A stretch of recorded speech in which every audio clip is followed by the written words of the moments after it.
Então, boa tarde a todos. Vamos começar os nossos trabalhos, lendo uma página desse livro Gotas de Esperança, de Lorival Lopes. E ele fala assim: não se impressione com as opiniões alheias.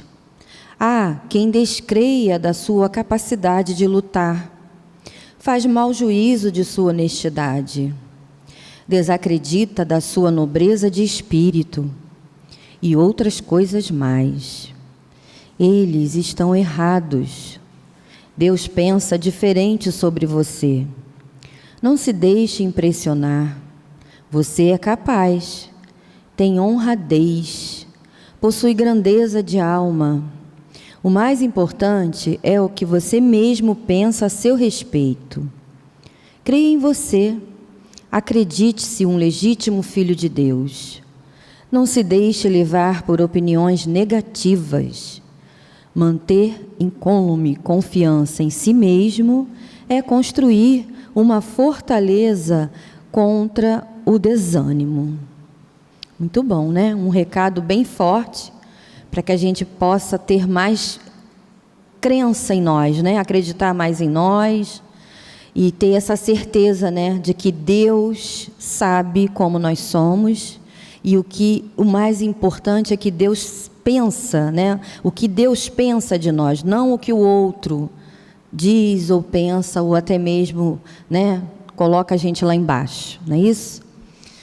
Então vamos fechar os nossos olhos, mentalizar o nosso querido amigo Jesus, que está aqui, nos amparando, nos fortalecendo, e agradecer, por termos conseguido chegar nesse encontro que tanto nos engrandece.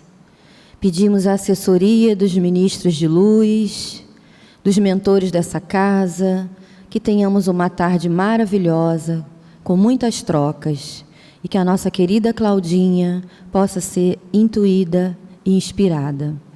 Sede conosco, que assim seja, graças a Deus. Boa tarde a todos. Prazer mais uma vez estar aqui. Agradeço o convite da direção da casa e peço aos mentores espirituais do Centro Deus, Luz e Verdade, que nos inspire para que a gente possa trazer da melhor forma possível o conteúdo que a gente estudou previamente para a reflexão de todos nós aqui.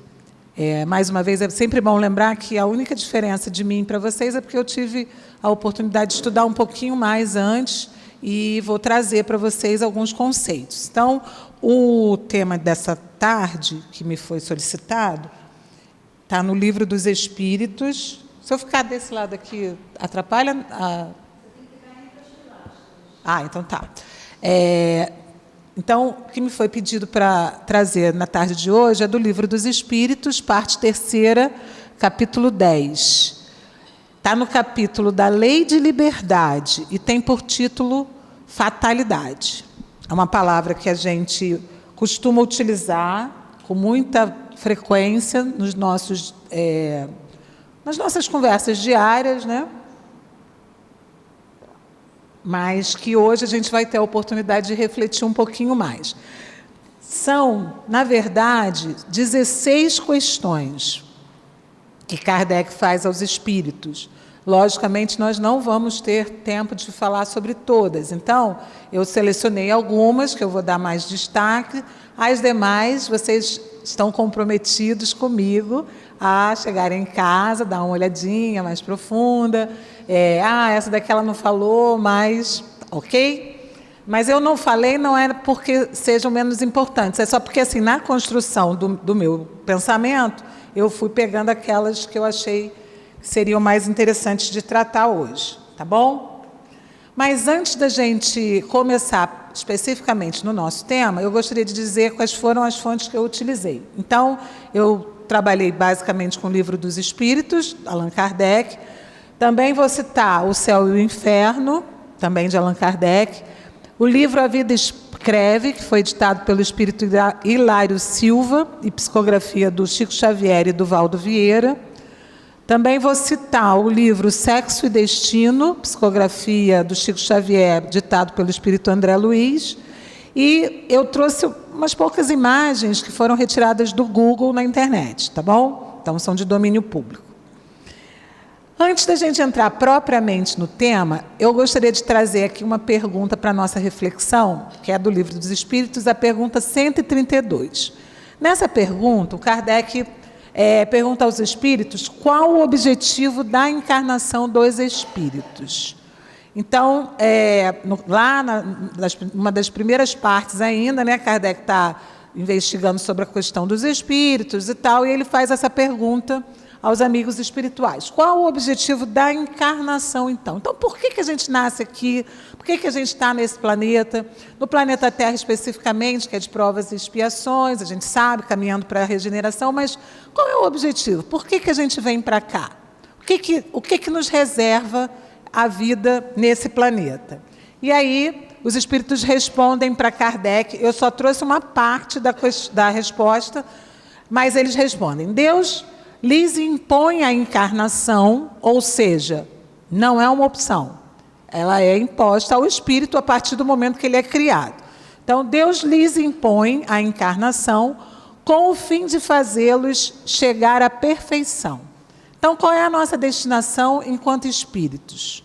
Nós fomos criados para a perfeição. A perfeição relativa, que não é a mesma perfeição que a gente entende, né, de Deus, mas o nosso objetivo é esse, nos tornarmos espíritos puros. Então, para isso, Deus nos impõe a encarnação, e aí os espíritos continuam. Para uns é expiação, para outros missão, mas para alcançarem essa perfeição, têm que sofrer todas as vicissitudes da existência corporal. Nisso é que está a expiação.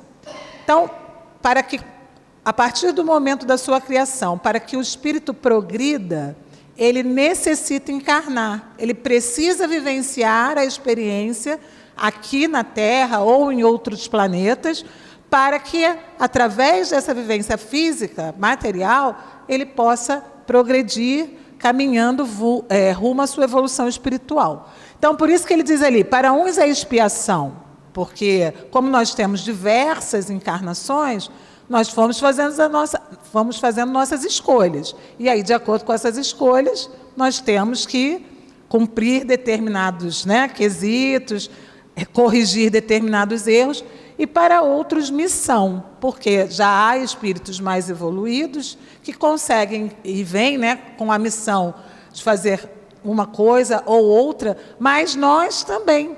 Por exemplo, quando nós aceitamos a paternidade, é uma missão, né? A gente levar aquele espírito lá, conduzir aquele espírito até Deus. Então, às vezes a gente fala assim, para uns é missão. Não é o meu caso, eu vim só para expiar. Não, eu tenho missão também, dentro daquilo que eu posso realizar, mas tem.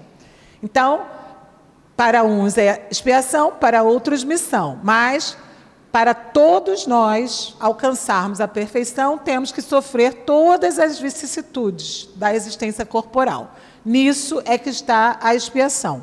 Visa ainda outro fim, a encarnação, o de pôr o espírito em condições de suportar a parte, eu adoro essa parte, que lhe toca na obra da criação. Então, nós temos responsabilidade também diante de Deus, né, para cumprirmos a parte que nos toca nessa obra. Ele conta com a gente, com a nossa tarefa, tá certo?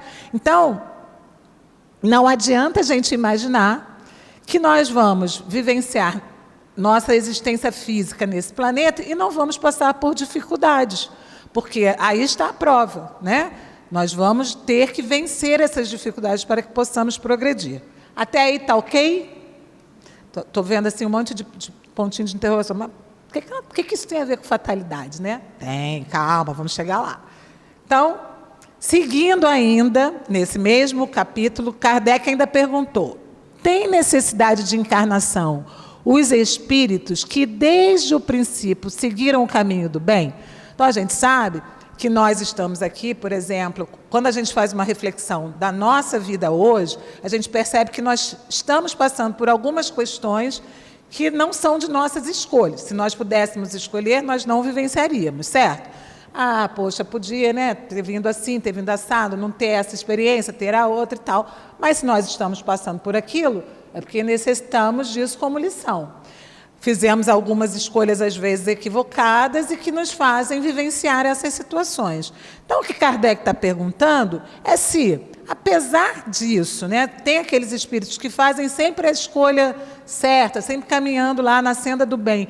Ainda assim, para eles, é necessária a encarnação? É essa a pergunta que Kardec está fazendo ali.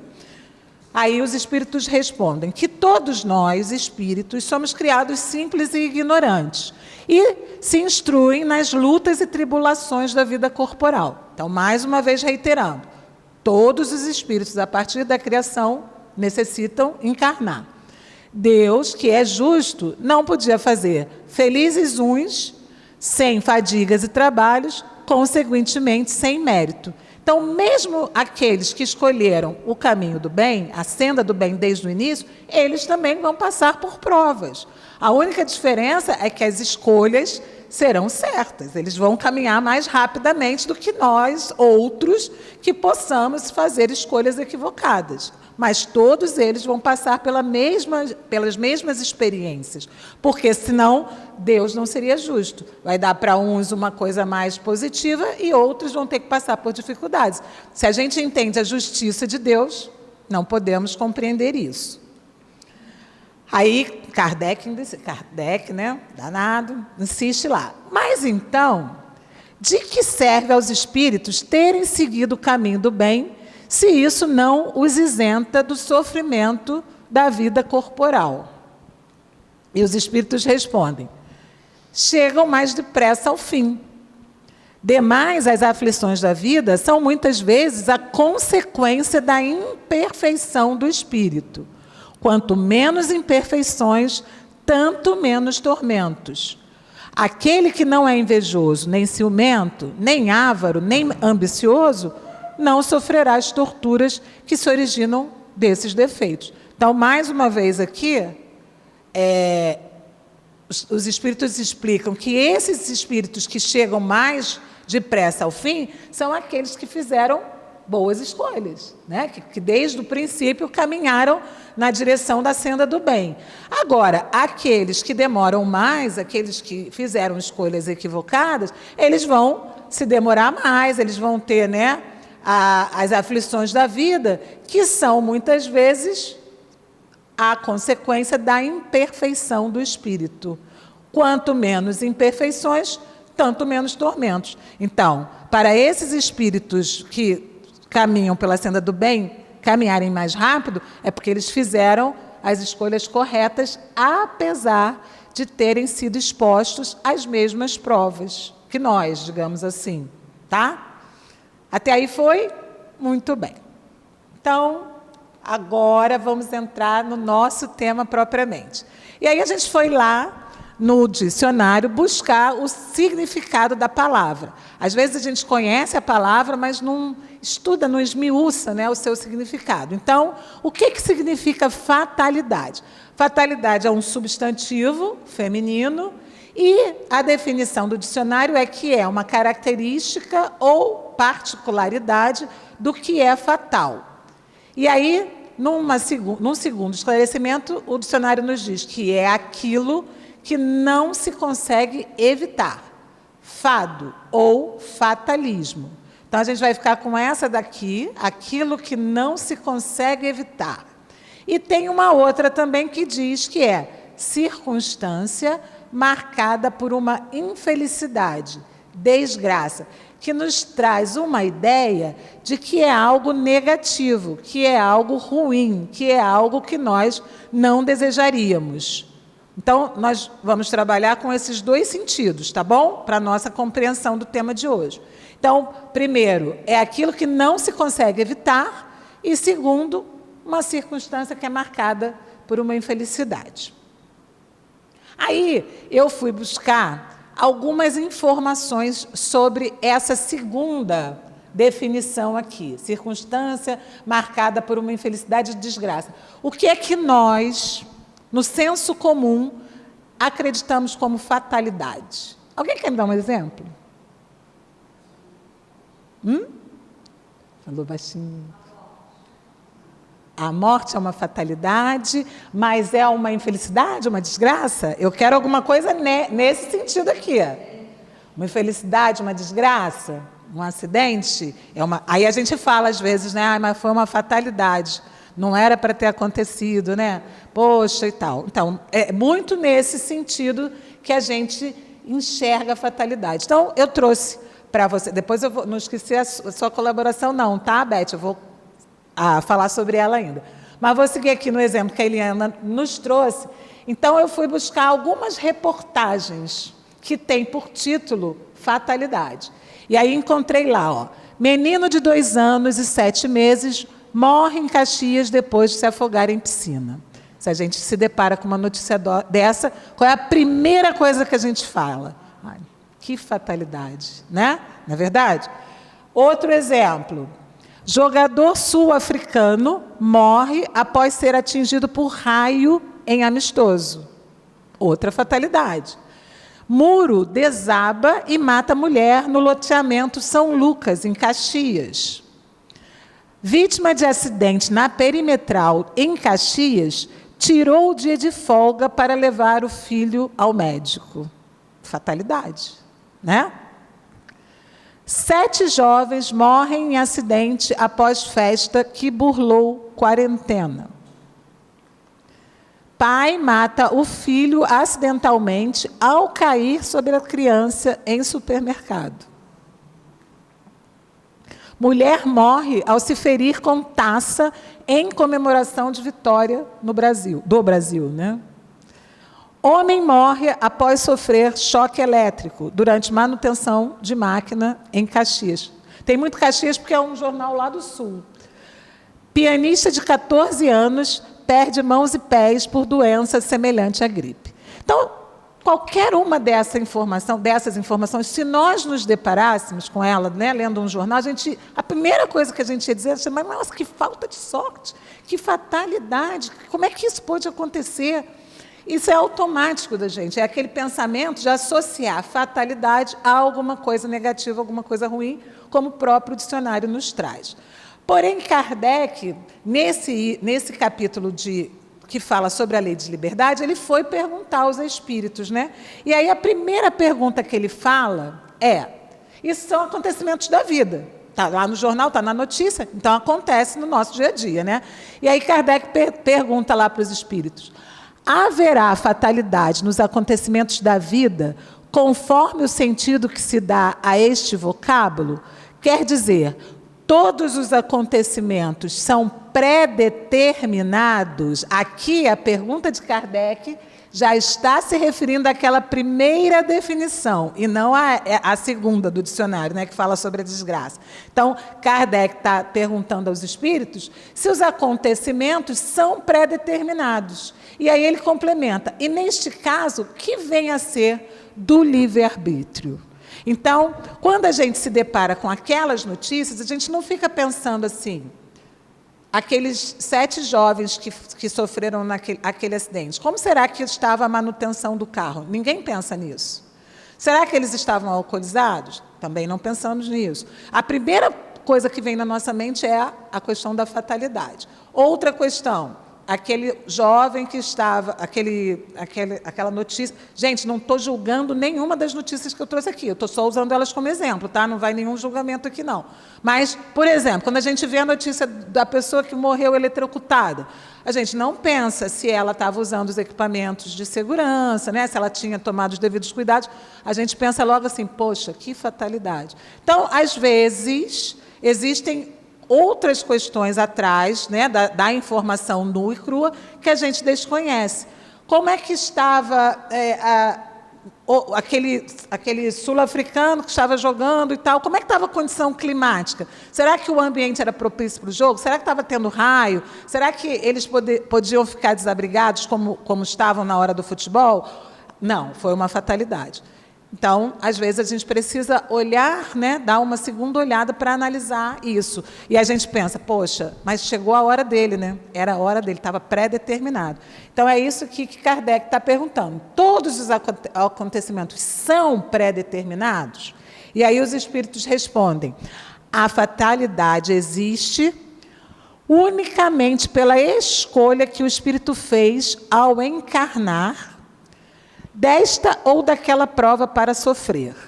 Escolhendo-a, instituiu para si uma espécie de destino, que é a consequência mesmo da posição e que vem a achar-se colocado.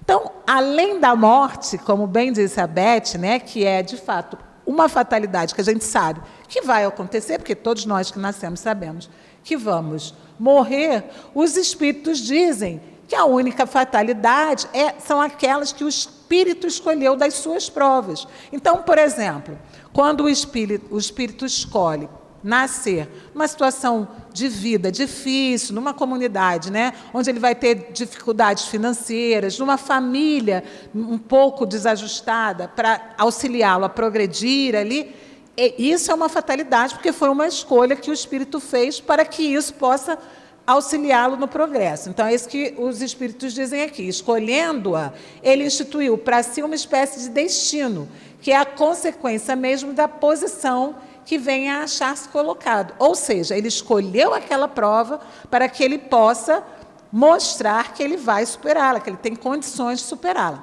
Aí existe a fatalidade. Aí os espíritos continuam. Falo das provas físicas, pois, pelo que toca às provas morais e às tentações, o espírito, conservando o livre-arbítrio quanto ao bem e ao mal, é sempre senhor de ceder ou de resistir.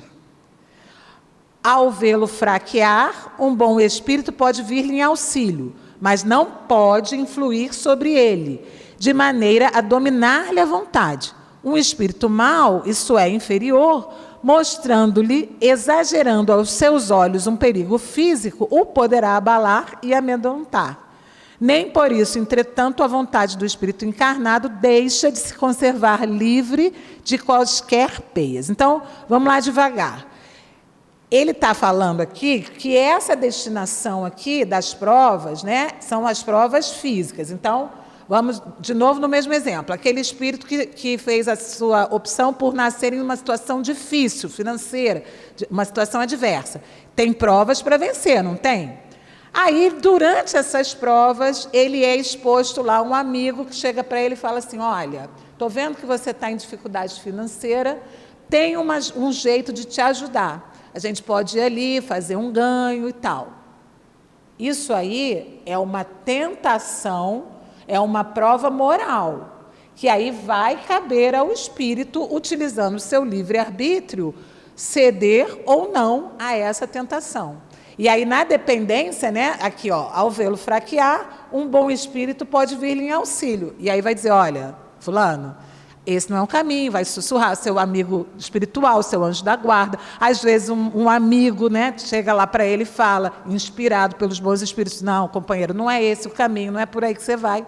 E aí ele é capaz de, fortalecido, vencer essa prova. Então, nesse aspecto, não há fatalidade. Foi até aí? Ok?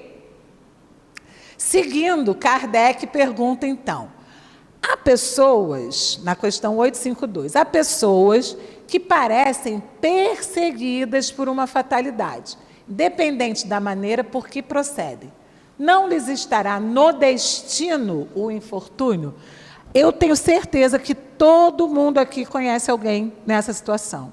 É aquela pessoa que, poxa, parece que nada dá certo para ela. Todas as escolhas que ela faz, né, dão errado, nunca tem sorte e tal. A gente conhece, vivencia dificuldades com os filhos, com o marido, com a esposa, sempre alguma coisa acontece. Aí Kardec perguntou, poxa, essa pessoa parece que está sempre perseguida por uma fatalidade, né? Não lhes estará no destino o infortúnio? Aí os espíritos respondem, são talvez provas que lhes caiba sofrer e que elas escolheram. Porém, ainda aqui lançais a conta do destino, o que as mais das vezes é apenas consequência das vossas próprias faltas. Trata de ter pura consciência em meio dos males que te afligem, e já bastante consolado te sentirás. Ou seja, mesmo que pareça que a pessoa está sofrendo, né, muito, constantemente ali, e que isso é uma obra do destino, os espíritos esclarecem aqui que não é conta do destino, e sim consequência das nossas próprias faltas, das nossas escolhas. Às vezes não nessa encarnação, mas muito frequentemente em encarnações anteriores. Então, a gente não pode colocar na conta do destino. Ah, está pré-determinado, ele nasceu para sofrer, ele veio com esse objetivo. Não, aquilo faz parte das provas e ele vai ter que vencê-las, né, aos poucos. Aí, na questão 853, ficou um pouquinho trepadinho ali. Algumas pessoas só escapam de um perigo mortal para cair em outro. Parece que não podiam escapar da morte. Não há nisso fatalidade? E aí os espíritos respondem para Kardec. Fatal, no verdadeiro sentido da palavra, só o instante da morte o é. Chegado esse momento, de uma forma ou de outra, a ele não podeis furtar-vos, como a Beth contribuiu aqui com a gente. Então, o destino é a morte. Isso aí a gente não vai escapar. Mas como isso vai se dar, né? Quando isso vai se dar, a gente tem notícia que às vezes não é exatamente como a gente estava imaginando que fosse acontecer. Tá certo? E aí, essa situação de escapar de um perigo mortal para cair em outro, mostra que faz parte do processo mesmo, né? Das escolhas da prova daquele espírito. Aí, na questão 853A, Kardec pergunta assim, assim, qualquer que seja o perigo que nos ameace, se a hora da morte ainda não chegou, não morreremos? E aí os espíritos respondem, não perecerás, e tens disso milhares de exemplos. Quando, porém, soe a hora da tua partida, nada poderá impedir que partas. Deus sabe de antemão de que gênero será a morte do homem, e muitas vezes seu espírito também o sabe. Às vezes as pessoas falam, eu sei que eu vou viver até não sei quantos anos só, eu sei que a minha vida não é longa e tal, e ele já está prevendo, né, isso. Por lhe ter sido isso revelado quando escolheu tal ou qual existência. Tem um caso no livro O Céu e o Inferno, que o menino está ele tem 20 e pouquinhos anos, e ele está numa doença e ele sabe que ele vai desencarnar. E ele chama lá a mãe, conversa com a mãe, né, e fala para ela que sabe que não vai viver mais. Ele tinha 20 anos, sabia que a vida dele, por tudo que ele estava vivendo ali até aquele momento, não iria se prolongar mais, e de fato isso acontece. Então, às vezes é dado, né, ao espírito essa revelação. Mas aqui na primeira parte da resposta, ele diz, né, que a gente tem milhares de exemplos disso. E tem mesmo. A gente também, né, eu imagino que cada um de nós conheça alguém assim, que teve uma situação muito extrema, ou já ouviu falar, e que conseguiu, ali, uma situação que quase não dava para escapar, mas escapou da morte. Então, por quê? Porque ainda não era o momento da morte, né? Obrigada pela... Menina, sabe que eu fiquei em casa tentando me lembrar um exemplo, aí agora ela... Por exemplo, a perda de um avião. Às vezes a gente reclama que chegou no aeroporto, perdeu o voo por conta de 2 minutos, e aí acontece um acidente ou alguma coisa assim, né? Ou mesmo perdeu um ônibus e aconteceu alguma coisa. Então, assim, a gente sabe que é possível isso, né?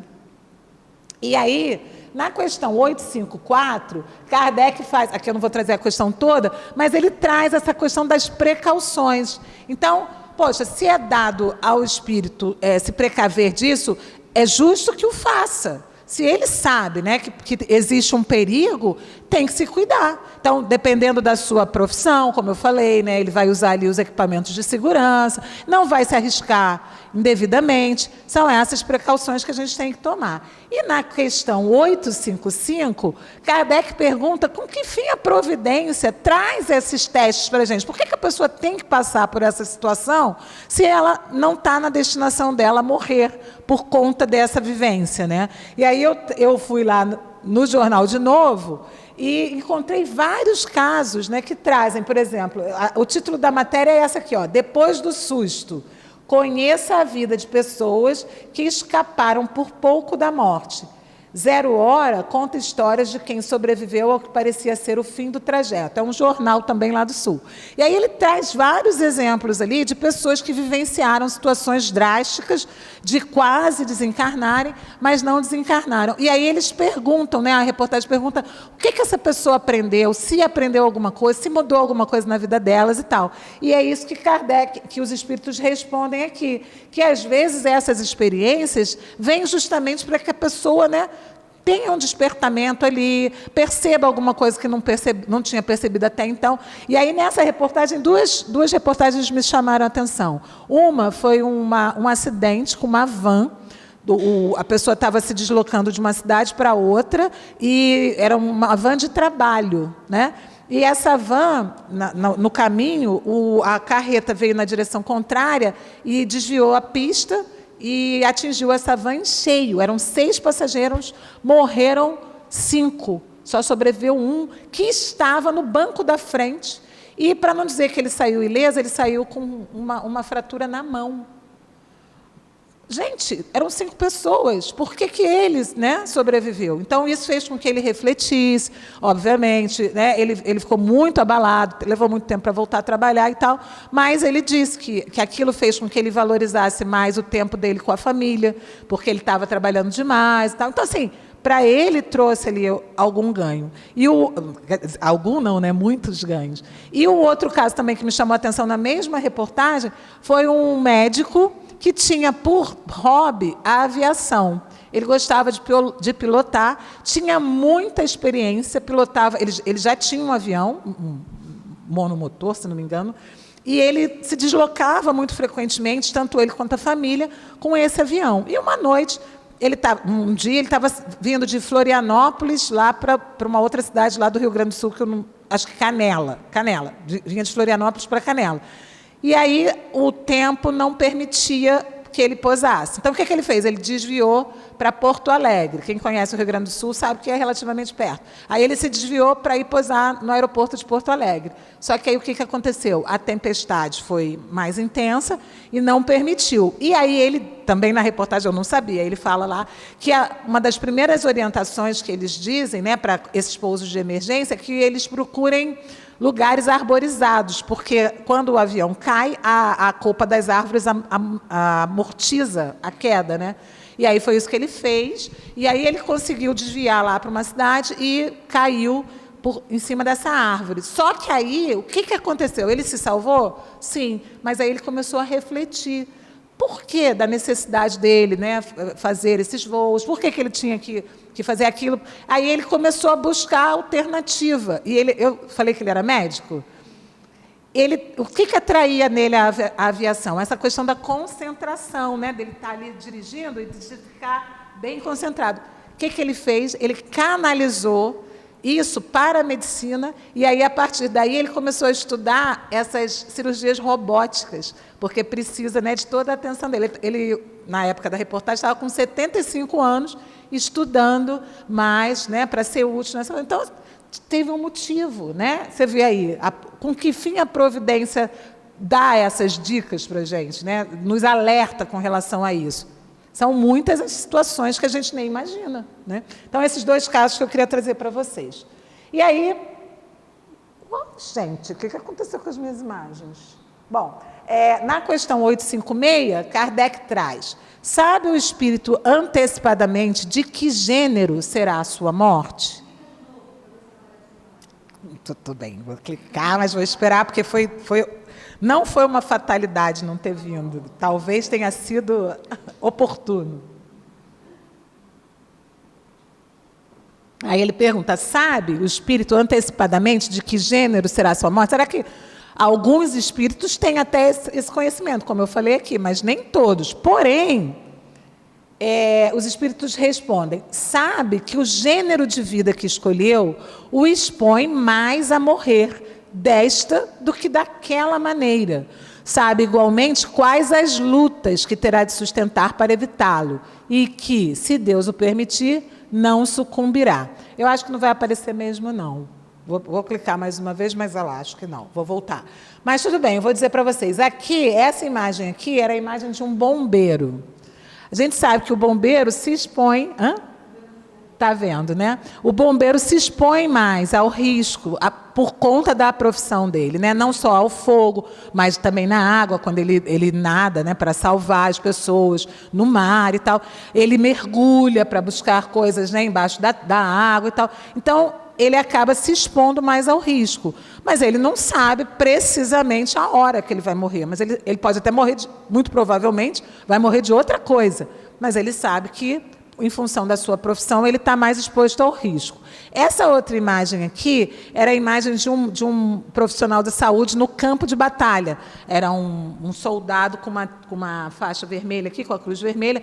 Então, todo profissional, né, que vai à guerra, médico, enfermeiro, ele vai, mas ele sabe que ele está se arriscando também. Porque se ele vai socorrer no campo de batalha, o campo de batalha está sujeito a ser bombardeado também. E, consequentemente, ele corre o risco de ser atingido. Pode morrer com isso? Pode, em função da profissão dele. Mas ele está lá, correndo esse risco, não sabe exatamente a hora que vai morrer, nem a maneira, mas ele está num risco maior. E essa figura aqui, que vocês vão imaginar, é aquela pessoa que limpa a janela, pendurado do lado de fora, aqueles prédios altos, né?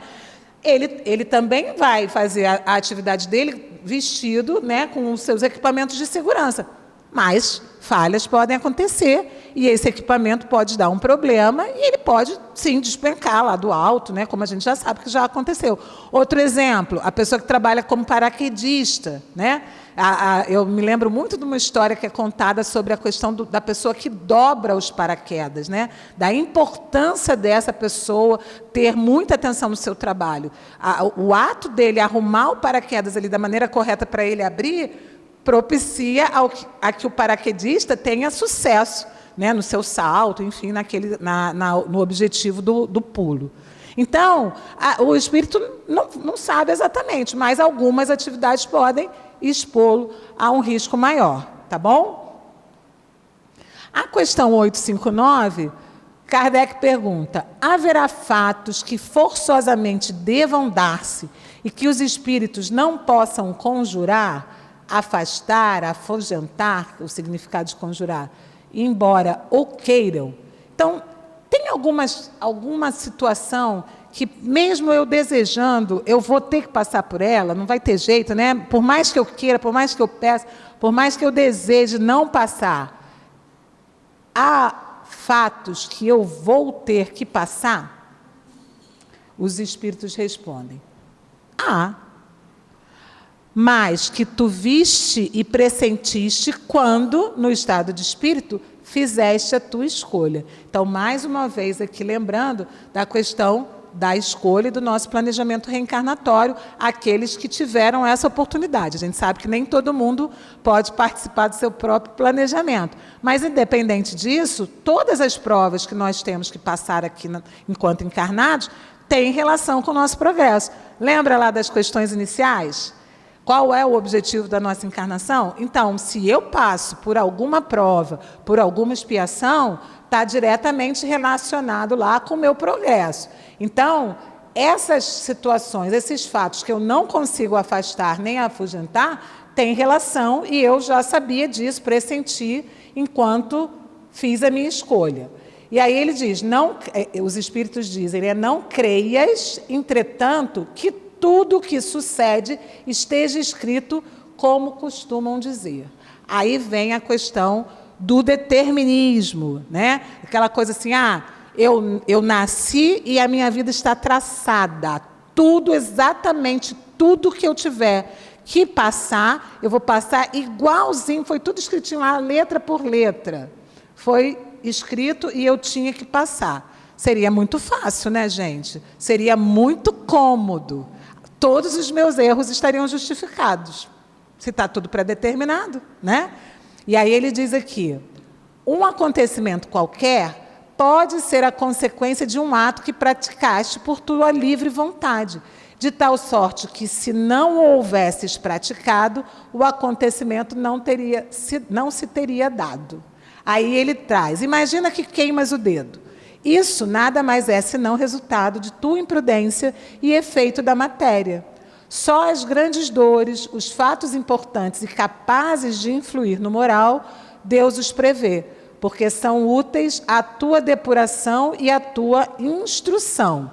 Então, esses aqui estão previstos. Agora, as coisas, né, que são mais escolhas ou falta de atenção nossa, a gente não pode imputar aqui, né? Coisas que eu não posso afugentar. Aí, enquanto eu vinha para cá, eu só pensava assim, quando eu mandei a Conceição o aviso, Conceição, talvez eu me atrase um pouquinho. Eu só lembrava dessa pergunta, porque eu falei, não me planejei direito, não me planejei corretamente. Foi uma fatalidade? Ainda bem que eu não me atrasei, né? Mas teria sido uma fatalidade? Não. Teria sido falta de planejamento meu, porque o pior de tudo, a desatenção, porque eu tinha que organizar tudo para sair no horário. Mas aí faz uma coisa, faz outra, a gente... Estou trazendo um exemplo bem simples, como ele trouxe aqui do que queima o dedo. Mas assim é na nossa vida. É desse jeito. Às vezes a gente faz mais escolhas. A gente escolhe, por exemplo, você está em casa, pronto para dormir. Um exemplo. E aí, de repente, o telefone toca, você está prontinho para dormir, o telefone toca, é um amigo. Vamos numa balada, não sei o quê, blá, blá, blá. Aí você olha para a cama, né, e fala, não, já estou com sono, né, quero dormir e tal. Não, eu vou, né, não tenho nada a perder. Aí vai, aí tem aquela briga no bar, aquela confusão, voa a cadeira, cai em você, dos males o menor que seja só o susto, mas às vezes outras questões também podem ocorrer. Você não estava quieto dentro da sua casa? Não foi uma escolha sua sair ali depois de um momento de calma? Será que você poderia ter evitado? Né? Então, são coisas para a gente refletir também. Tá? Então, seguindo, eu vou trazer aqui um exemplo, porque quando ele fala aqui... Opa, já mudei, né? Espera aí. É porque entrou outra... Espera aí. Deixa eu ver aqui, porque eu fiz um... isso mesmo. Eu vou trazer para vocês o caso do Felician, do Céu e o Inferno. Esse caso é o caso de um suicida. Eu vou dar esse exemplo da fatalidade em situações da vida, né? Ele era um homem que se relacionava pessoalmente com Allan Kardec. Ele tinha Allan Kardec nas suas relações pessoais. Era um homem que tinha posses, um homem rico, mas ele não se interessava pelo espiritismo, não se interessou assim a fundo para estudá-lo e tal. Conversava alguma coisa, mas não se aprofundou. E ele era um homem que tinha posses, mas que ele especulava, vamos dizer, né? Vamos usar esse termo atual. Especulava, aplicava, talvez, em aplicações financeiras e tal. E aí, mas ele já tinha o suficiente para viver muito bem, como de fato ele vivia. Numa dessas... nessas aplicações que ele fez, num desses investimentos, ele perdeu muito dinheiro. E, diante dessa perda, ele sabia que, em função do avançado da idade, ele já era um homem maduro, ele não conseguiria se recuperar, não conseguiria recuperar a fortuna, e aquilo deixou ele muito perturbado. O que ele fez? Qual foi a opção dele? Ele optou por se suicidar. E, depois de 4 meses, por ser, né, amigo de Kardec, Kardec fez uma convocação, fez uma evocação na reunião mediúnica da Sociedade Espírita de Paris para saber como ele estava. E aí ele se apresenta, apesar de suicida, né, com 4 meses só, ele se apresenta, dá a comunicação, não vou estender muito aqui o assunto, mas ele diz na fala dele que ele sabe que ele tinha ali uma experiência para viver, porque já era a 4ª vez que ele sucumbia ao suicídio. E aí ele continua lá relatando alguma coisa, ele fala, mas foi uma fatalidade. Então, ele, mesmo assim, mesmo já consciente, ele alega que o fato dele ter se suicidado, ter perdido dinheiro, né, e, consequentemente, ter se suicidado, foi uma fatalidade. Aí, Kardec, né, muito amorosamente, por ser amigo e tal, dá a orientação a ele. E aí, eu recomendo lá a leitura da nota, né, de Kardec, explica para ele que de fatalidade não teve nada, que aquilo foi o resultado das escolhas que ele havia feito. Por quê? Aí Kardec fala, né, Kardec pontua, ali como amigo que é, né, ele não tinha necessidade de fazer aquele investimento que ele fez, porque ele já tinha o suficiente. Aliás, ele tinha além do suficiente, né? Ele já tinha mais do que ele de fato necessitava. Então, foi uma decisão errada que, a partir do momento que ele perdeu tudo, ele optou também pelo suicídio. Então, foram duas decisões, né? Uma seguida da outra, decisão errada. Então, é isso que essa pergunta aqui nos leva a refletir, né? Realmente, determinadas coisas a gente não vai conseguir afastar, mas a gente pode, ponderando ali, tomar melhores decisões, né? Não há necessidade da gente fazer tudo impensadamente, tá bom? Bom, aí a questão 860, Kardec pergunta: pode o homem, pela sua vontade e por seus atos, fazer que se não deem acontecimentos que deveriam verificar-se e reciprocamente? Ou seja, será que nós, com as nossas ações, podemos mudar certas decisões, né, do que estava lá no nosso planejamento, para melhor, para o bem ou para o mal? Será que isso é possível? É isso que Kardec está perguntando aqui. Pode o homem, pela sua vontade, por seus atos, fazer que se não deem acontecimentos que deveriam verificar-se e reciprocamente? Será que isso é possível? Né? Aí os espíritos respondem: pode-o, se essa aparente mudança na ordem dos fatos tiver cabimento na sequência da vida que ele escolheu. Acresce que, para fazer o bem, como lhe cumpre, pois que isso constitui o objetivo único da vida, facultado-lhe é impedir o mal, sobretudo aquele que possa concorrer para a produção de um mal maior. Então, vamos por partes aqui, né, nessa resposta. Primeira coisa, pode, se essa aparente mudança na ordem dos fatos tiver cabimento na sequência da vida que ele escolheu. Então, ele está vivendo lá uma vida, uma determinada circunstância, ele tem a possibilidade de mudar isso, que vai influir positivamente no seu caminhar, na sequência que a vida lhe deu, na sequência da vida que ele escolheu. Acresce que, para fazer o bem, como lhe cumpre, pois que isso constitui o objetivo único da vida. Então, vou contar para vocês aqui o primeiro caso, né? Trouxe 2 casos para a gente como exemplo. O primeiro caso já é muito conhecido, vocês devem conhecer bastante, está no livro A Vida Escreve e tem por título O Merecimento.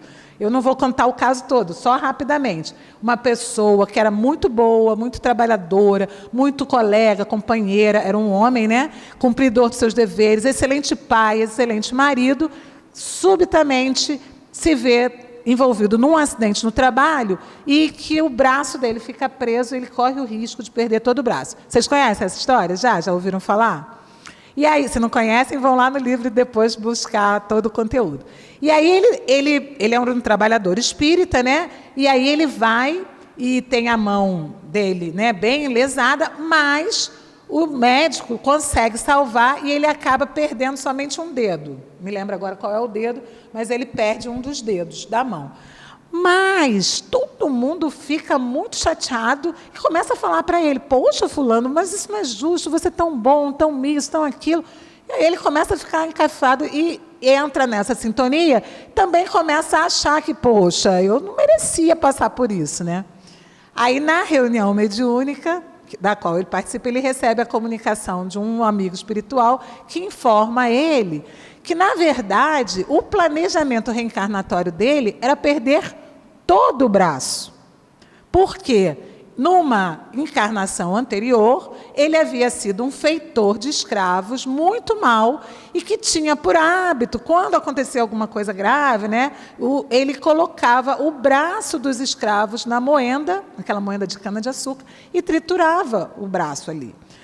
Aí o que a gente vê? Ele veio, porque não foi Deus que castigou, né? Mas a consciência dele pediu esse resgate, ele veio com essa tarefa de, nessa encarnação, perder o braço.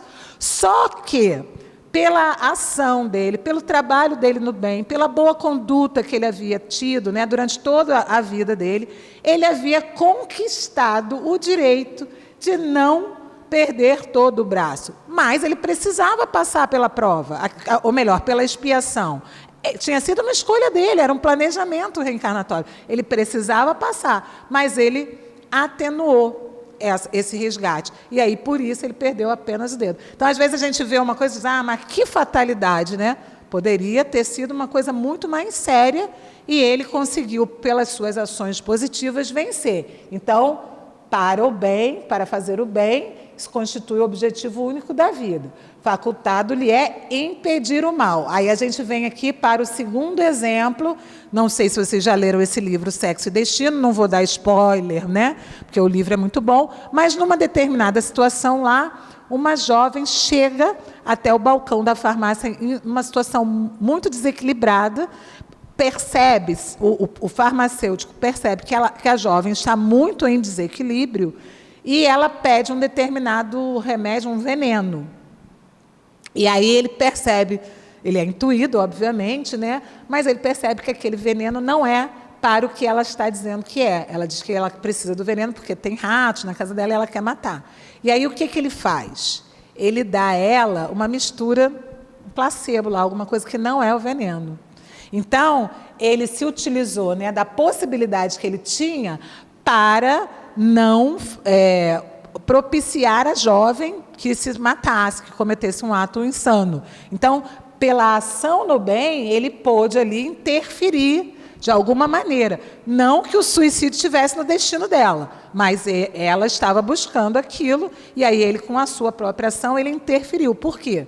Ele interferiu com o bem ali, para que um mal maior não fosse feito. E aí, para saber o desfecho da história, vocês vão ter que ler o livro, porque eu não vou contar, tá? Então, assim, são exemplos, né, de como a nossa vontade, os nossos atos podem interferir aí nas ações, tá?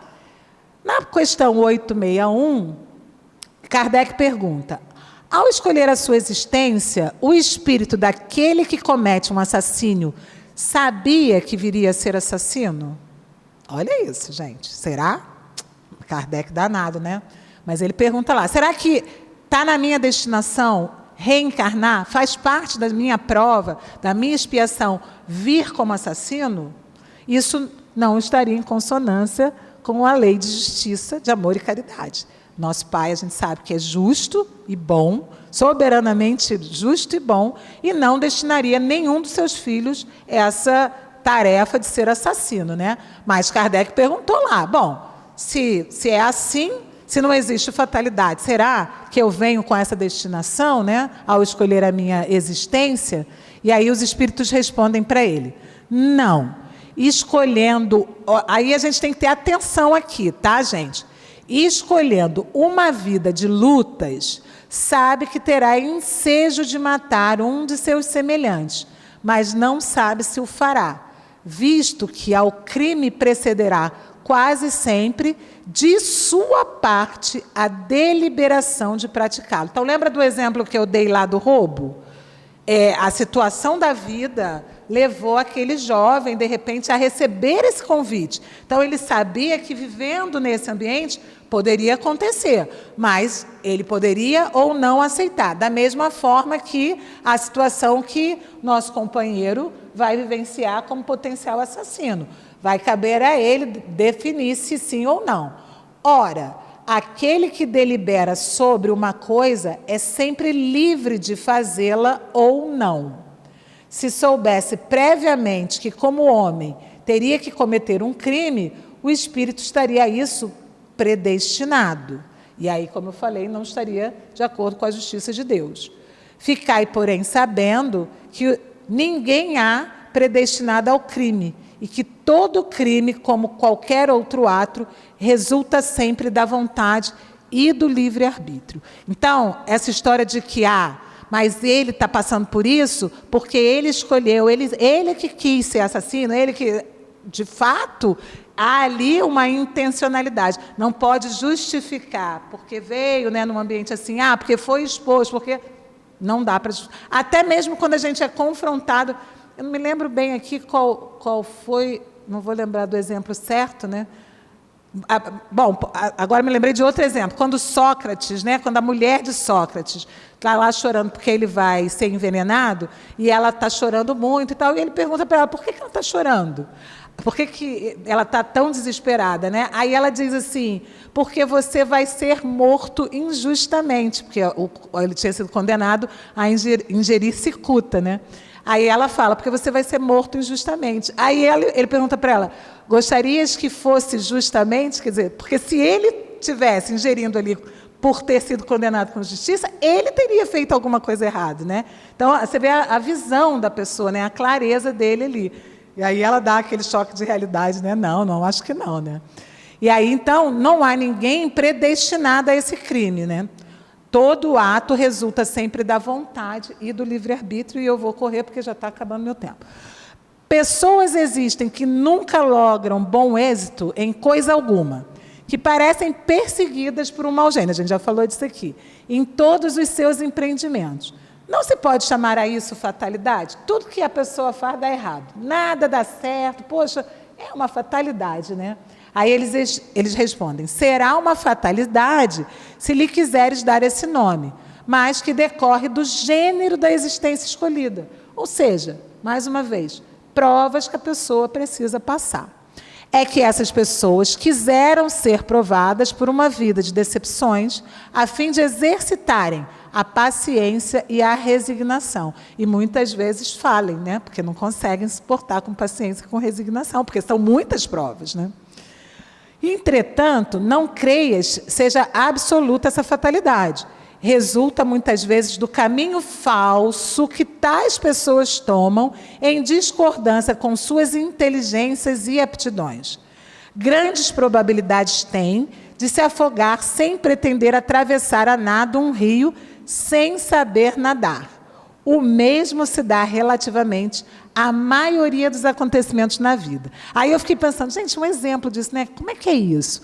Aí fiquei me lembrando, quantas pessoas têm o dom, por exemplo, para cuidar das pessoas? Querem cuidar, né? Querem ali dedicar o seu tempo ao cuidado, fazer alguma atividade nesse sentido. Mas aí nascem numa família riquíssima de advogados. E aí tem que herdar o escritório, gente. O escritório do vovô, né, que trabalhou tanto para coisa. E aí desprezam esse dom, vamos dizer, né, que lhe foi dado do cuidado. Aí herdam o escritório do vovô, que era muito bem e tal. E aí desbaratam toda aquela fortuna e perdem tudo, porque não são bons advogados. Seriam bons cuidadores de pessoas, mas foram lidar com uma atividade que não é a sua tendência. Então, é isso que ele está dizendo aqui. Ó. Às vezes, vão para um caminho falso, que em discordância com suas inteligências e aptidões. Não é para aquilo que eu dou, não é aquilo que eu tenho jeito. Né? Ou então, às vezes, um papai e uma mamãe obrigam o filho a estudar, querem que ele seja um doutor e a criatura tem vocação para música, quer trabalhar com música, porque é o que ele gosta e vai ser bom. Mas não, vai vestir um terno e gravata e vai ser infeliz a vida toda, porque não pode desenvolver a atividade que quer, porque, né? Então, também tem essas questões. E aí eles continuam. Quase sempre obteria o homem bom êxito se só tentasse o que estivesse em relação com suas faculdades. O que o perde são seu amor próprio, sua ambição, que o desviam da senda que lhe é própria e o fazem considerar vocação o que não passa de desejo de satisfazer a certas paixões. Fracassa por sua culpa. Mas, em vez de culpar-se a si mesmo, prefere queixar-se de sua estrela. Por exemplo, que seria bom operário e ganharia honestamente a vida, mete-se a ser mau poeta e morre de fome, é verdade, né? Para todos haveria lugar no mundo, desde que cada um soubesse colocar-se no lugar que lhe compete. E também, se a gente também soubesse trabalhar com humildade, né? Porque às vezes o nosso desejo vai muito além. Eu quero ser isso, eu quero ser rica, eu quero ser bela, eu quero ser... Gente, não dá para ser tudo numa encarnação só. Né? A gente tem que ir conforme aquilo que está planejado para a gente. 865... caminhando para o nosso final, né? Como se explica que a boa sorte favoreça algumas pessoas em circunstâncias com as quais nada tem que ver a vontade nem a inteligência? No jogo, por exemplo, Aí ele fala aqui que alguns espíritos são escolhidos previamente certas espécies de prazer. A fortuna que os favorece é uma tentação. Aquele que, como homem, ganha, perde como espírito. É uma prova para seu espírito e para sua cupidez. Então, Kardec está perguntando porque, às vezes, alguns conseguem a sorte pelo jogo, né? Ah, mas por quê? Mas a gente tem que ter atenção, ó, porque a fortuna que os favorece é uma tentação. Vai depender do destino que ele vai dar a essa fortuna, né? E, finalmente, então a fatalidade que parece presidir aos destinos materiais de nossa vida também é resultante do nosso livre-arbítrio? Aí eles respondem: tu mesmo escolheste a tua prova. Quanto mais rude ela for e melhor a suportares, tanto mais te elevarás. Se a gente passar pela prova lamuriando, reclamando, falando, né, o tempo todo, aí já vai ser mais difícil. Os que passam a vida na abundância e na aventura humana são espíritos pusilânimes que permanecem estacionários.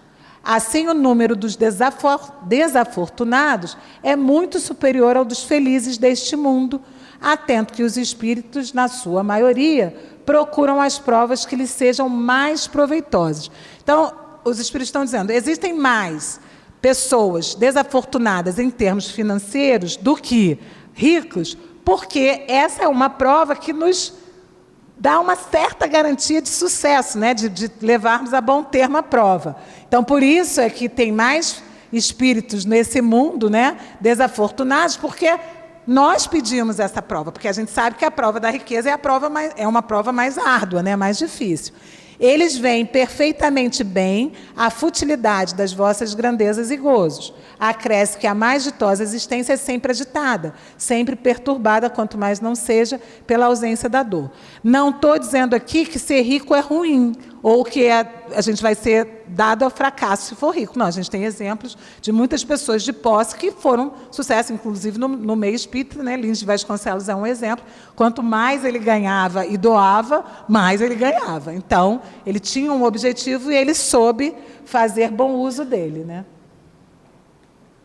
Bom, chegamos ao final, então, aqui da nossa reunião. O que a gente precisa, atrasados, né, desculpe, mas o que a gente precisa refletir, então, com a leitura desse capítulo e dessas questões? A gente precisa responder: existe fatalidade?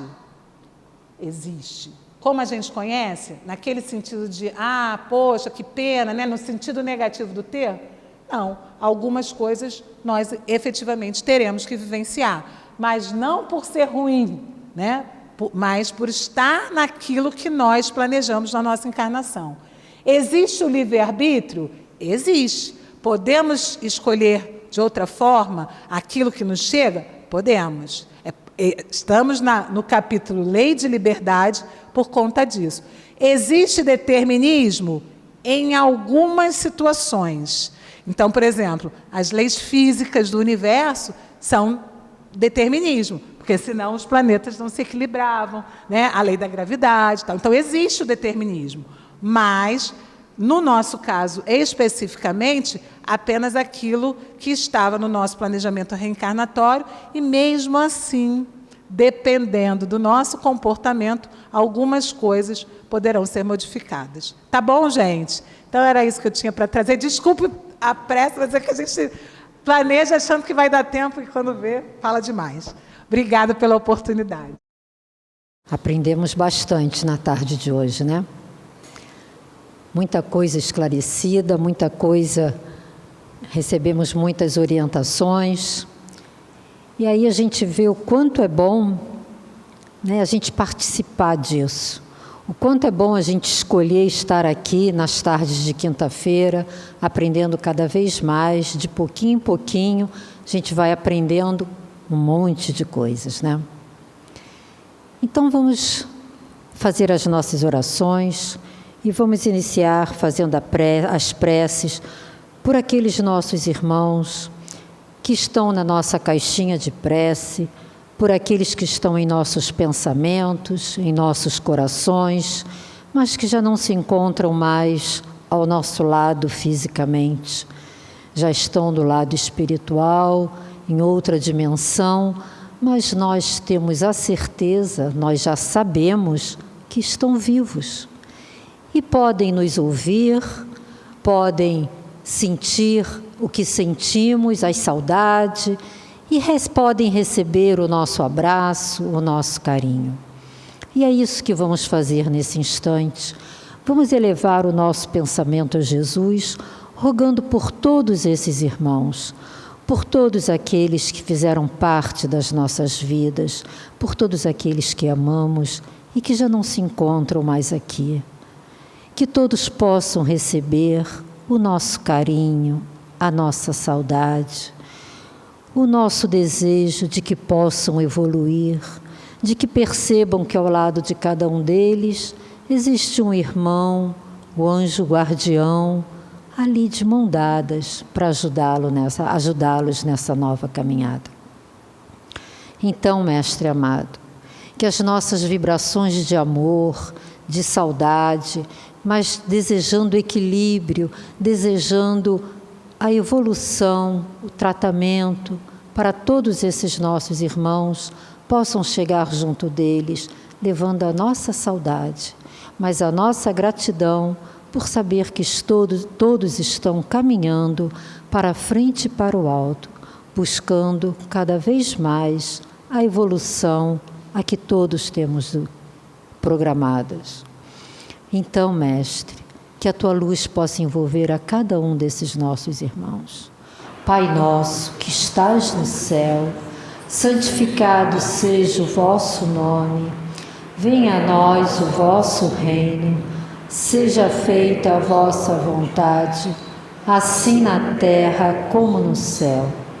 O pão nosso de cada dia nos dai hoje. Perdoai as nossas ofensas, assim como nós perdoamos os nossos ofensores, mas não nos deixeis cair em tentação, livrai-nos de todo o mal, que assim seja, graças a Deus. Vamos também fazer as nossas irradiações e vamos envolver todos os nomes na nossa caixinha de radiação. E através do nosso pensamento, vamos levar essa energia que nos envolve aos nossos lares, aos nossos locais de trabalho, aos lares de nossos filhos, irmãos, parentes, amigos, que todos possam ser envolvidos por essa luz divina e que essa luz possa se estender por todo o nosso planeta, envolvendo o nosso planeta e trazendo paz, harmonia, principalmente para os lugares em conflitos, os lugares em guerras. Mestre amado, que essa Tua luz possa envolver esse nosso planeta, essa nossa escola querida, que tanto precisamos dela para continuarmos na nossa evolução. Pedimos também pelas nossas visitas médicas. Todos os nomes que estão na nossa caixinha de visita médica possam ser envolvidos nesse momento. Todos aqueles que conhecemos que se encontram acamados, todos os hospitais, asilos, orfanatos, os presídios, os irmãos que andam pelas ruas, enfim, Senhor, por todo aquele que sofre, por toda a humanidade, que todos possam ser envolvidos por esses fluidos salutares que emanam de Ti, Senhor, que emanam desse plano espiritual e recaem nesse momento sobre cada um de nós, sobre cada um desses nomes e cada um desses irmãos que estão em nossos pensamentos. É a cura, Senhor. Sabemos que temos que passar pelas doenças materiais, sabemos que vem do nosso espírito, essa descarga por onde conseguimos expurgar. Então, Senhor, que possamos receber esse tratamento de amor e de paz para cada um de nós. Vamos, Jesus, passear na minha vida. Quero voltar aos lugares em que eu estive só. Quero voltar lá contigo, vendo que estavas comigo. Quero sentir teu amor. Amém. Cura, Senhor, de dor. Cura, Senhor, bem aqui. Cura, Senhor, onde eu não posso ir. Cura, Senhor, onde dói. Cura, Senhor, vem aqui. Cura, Senhor, onde eu não posso ir. Que as nossas águas possam ser magnetizadas e depositada em cada copinho desses o remédio necessário para o tratamento de cada um de nós. Que ao beber esse copinho d'água possamos estar tomando aquele remedinho necessário ao nosso tratamento. E assim damos graças a Deus por mais uma parte do nosso estudo da tarde de hoje. Vamos para a última parte, que é o passe. Pedimos aos médios que se posicionem.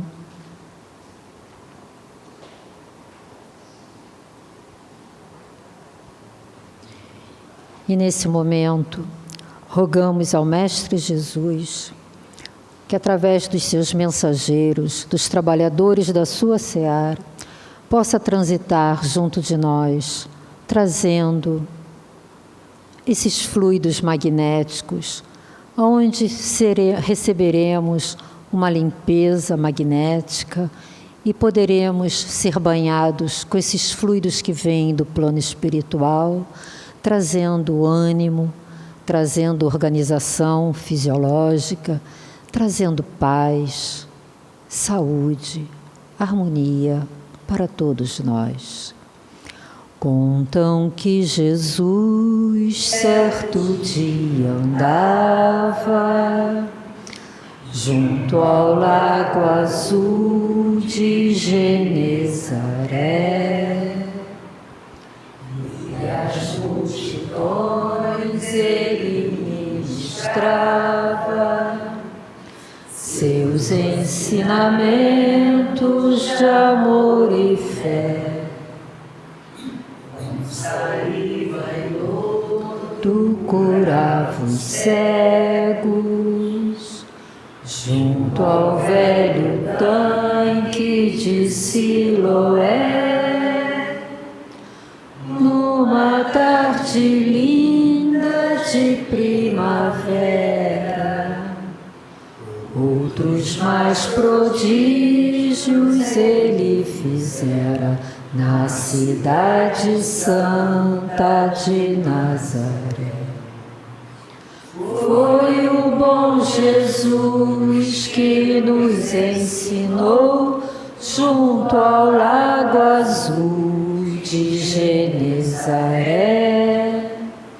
Caridade, amor, bondade, luz, verdade, fé. Tanto no Tabor e em Jerusalém, quanto na Betânia em Genezaré. Ele foi caminho, verdade e vida, como ainda é. Graças a Deus, graças a Ti, Jesus, Mestre amado, por todo esse carinho que recebemos na tarde de hoje, por todo esse amparo, pela presença desses amigos espirituais que transitaram junto de nós enquanto assistíamos ao estudo de hoje, por essas bênçãos que recebemos agora nesses últimos momentos das nossas orações. Então, Senhor, que possamos voltar em segurança aos nossos lares, agradecendo sempre com muito carinho por tudo que Tu nos dás. É gratidão, gratidão, gratidão, Senhor, por tudo. Graças Te damos e que possamos na próxima semana nos reunirmos novamente para mais um estudo, aprendendo um pouco mais do Teu Santo Evangelho, dos Teus santos ensinamentos, Senhor. Graças a Deus, que possamos ir em segurança para os nossos lares, chegarmos em segurança e que possamos na próxima semana estarmos novamente aqui. Graças a Deus, uma boa semana a todos.